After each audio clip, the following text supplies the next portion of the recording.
ultimately you have to have this idea of customer centricity. And I think that if you want to sort of make that more human and realistic, then it's great to look at the banking industry right now and the challenge they have with the financial technologies. So if you are starting a bank from scratch today and using fintech to be able to do that, then you can design something that's entirely around the needs of the customer.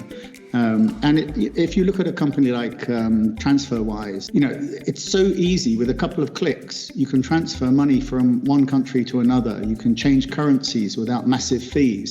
And now go and try and do that at your local bank, and it's a nightmare.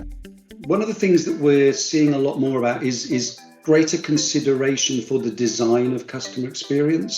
There are still, many organizations perhaps wrestling with technologies that don't talk to each other, different technologies for different channels of interaction, and potentially digital and e-commerce that is utterly separated from operations and customer service.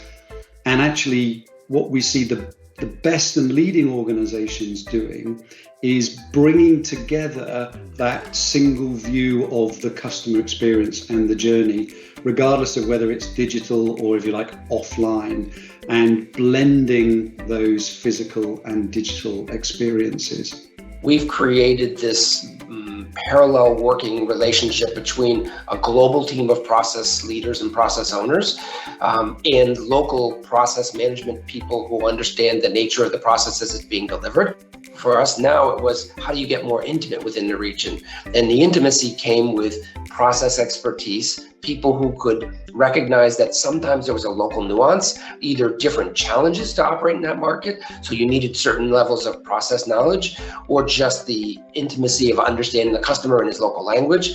But we still wanted global consistency, global scale, and so we still have a global team that operates 24/6 or even 7 in some cases, but our process needs to be executed very often in the region supporting a customer, and that's where language, customer, market, the intimacy of understanding that customer's needs locally is just as important.